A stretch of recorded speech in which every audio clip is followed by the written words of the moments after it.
What if the most powerful thing a champion can do is simply stop? Not quit, not surrender, just stop, lie down, and close the door on the world without a single apology. We have been taught that relentless motion equals victory. Yet the greatest performers, creators, and conquerors all share one hidden practice the rest of us call laziness. They call it strategy. So tonight we ask the question that separates burnout from unbreakable. Why is learning to rest without guilt the secret weapon of high achievers? Let us walk into a story that treats rest like oxygen. Follow a violinist who discovered that the silence between notes is what makes the music immortal. In the floating city of Equates, built on platforms of cloud-white stone above an endless silver sea, lived a prodigy named Serin Vale. At 12, she played concertos that made grown men weep.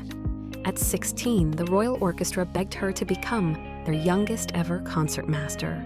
By 22, she had performed for every crowned head on the continent. Her bow was insured for more gold than most cities possessed. Critics called her the girl who never sleeps. They were not exaggerating. Serin practiced 8 hours, rehearsed 6 more, and gave concerts until the halls emptied. She kept a lantern burning in her window so the city would know she was still working. Sleep was a thief she refused to let inside. Rest was betrayal. Her hands began to tremble during a performance in the Crystal Amphitheater.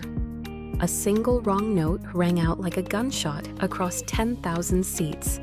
The silence that followed was worse than booze.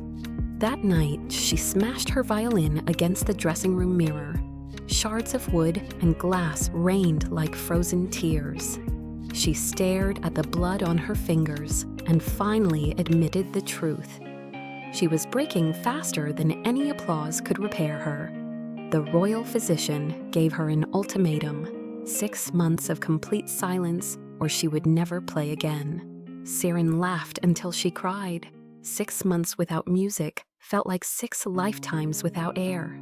She fled the city on a midnight skiff, taking only the broken violin wrapped in black silk. She sailed to the remotest island in the Silver Sea, a place called Stillhaven. No concerts, no clocks, no mirrors, only wind, gulls, and a small stone cottage, with a bed that smelled of salt and cedar. On the first morning, she woke at dawn and reached for her practice schedule. Her hands found empty air.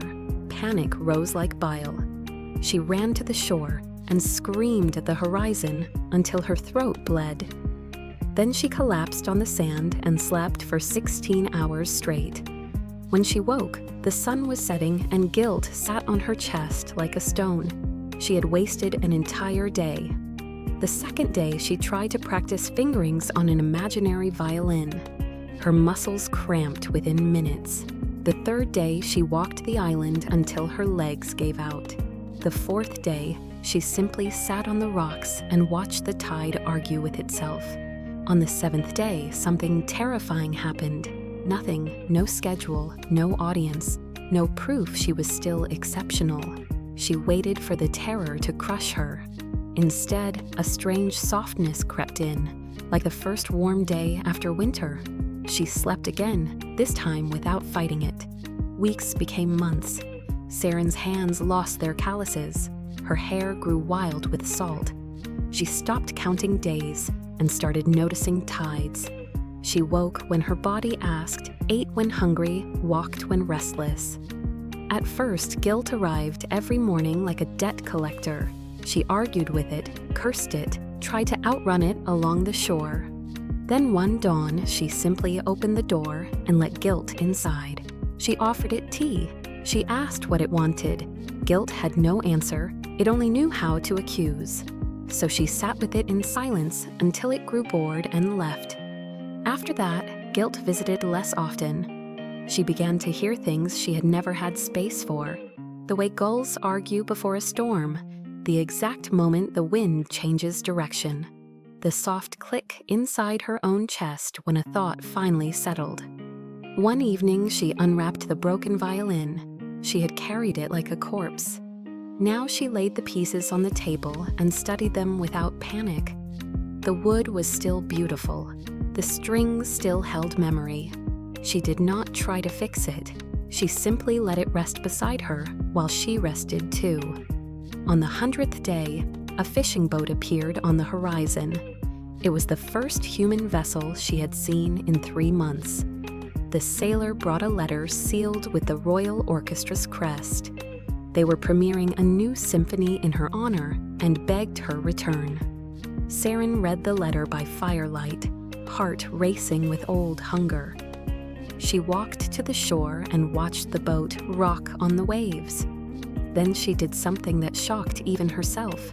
She burned the letter and went back to bed. The sailor left empty-handed. Another month passed. Her sleep grew deeper than oceans. Her dreams grew vivid, forests of green notes, rivers of perfect silence between them. She began to hear music again, not in her fingers, but in the space her fingers no longer filled. She understood for the first time what her teachers had tried to drill into her. The silence is part of the composition. The rest is not the absence of music, it is the cradle where music is born. One morning she woke before dawn and felt something new in her body. Not tiredness, not urgency, readiness. She picked up the broken violin pieces and walked to the highest cliff on Stillhaven. The sea below was silver glass. She sat, fitted the fragments together with nothing but her hands, and pulled a new string of gut across the gap.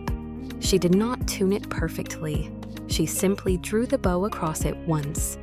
The note that came out was rough, honest, alive. It floated over the water and did not apologize for existing. Serin smiled for the first time in years, without checking if anyone was watching. 6 months to the day after she had fled, Serin sailed back into Equates at dawn. The city had already begun mourning the prodigy who vanished. Posters with her face hung faded on every wall. The Royal Orchestra had replaced her chair with a single white rose. She walked through the streets in simple linen, carrying the rebuilt violin wrapped in sailcloth.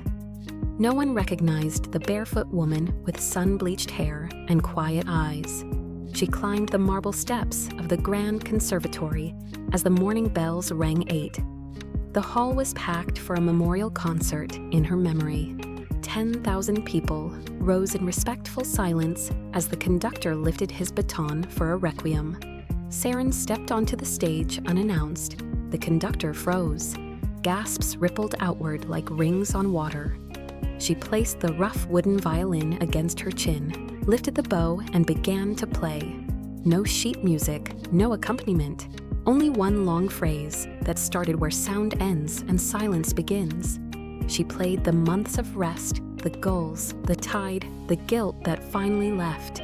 She played the exact moment she understood that the pauses between notes are where the soul breathes. The audience did not move. Many forgot to breathe. When the final note faded, the silence that followed was deeper than any applause could ever be. Then the hall exploded. People stood on chairs, threw flowers, wept without shame. The conductor dropped his baton and bowed to the stage floor. Serin did not bow back.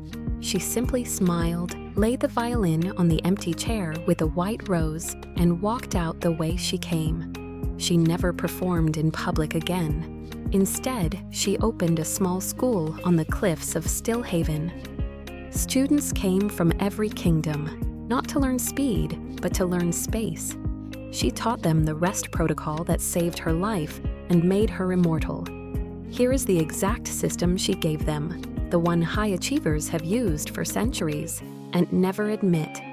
1. Schedule rest like it is the most important meeting of your week. Cancel anything that tries to take its place. 2. Create a shutdown ritual every night. Mine was burning a letter. Yours might be tea, music, or 10 deep breaths. Do it religiously. 3. When guilt knocks, greet it by name and ask it to sit. It will leave faster when it is not chased. 4. Keep a rest ledger beside your work ledger. Write what the rest gave you: clarity, hunger, joy. so you see the return on investment. 5. Take 1 full day of every 7 completely offline. Call it your Stillhaven day. Guard it with your life. 6. When you return from rest, bring only one thing back: the best of who you are when no one is watching. The world will call you lazy. Let them. They are measuring motion, you are measuring meaning. Serin lived another 60 years on her cliff, teaching fewer than 50 students. Every one of them changed their craft forever. Her violin hangs in the Royal Conservatory now, rough wood and mismatched strings. Beside it is a single plaque with her only public words: "I stopped to save the music saved me." Your next rest is already scheduled on the calendar of your life. Treat it like the secret weapon it is. Close the door, silence the guilt, lie down without apology. The empire you are building needs you alive, not merely moving. Rest is not the reward for success. It is the foundation. Begin tonight. The tide is waiting. Stillhaven is ready. And you, at last, are allowed to be human again.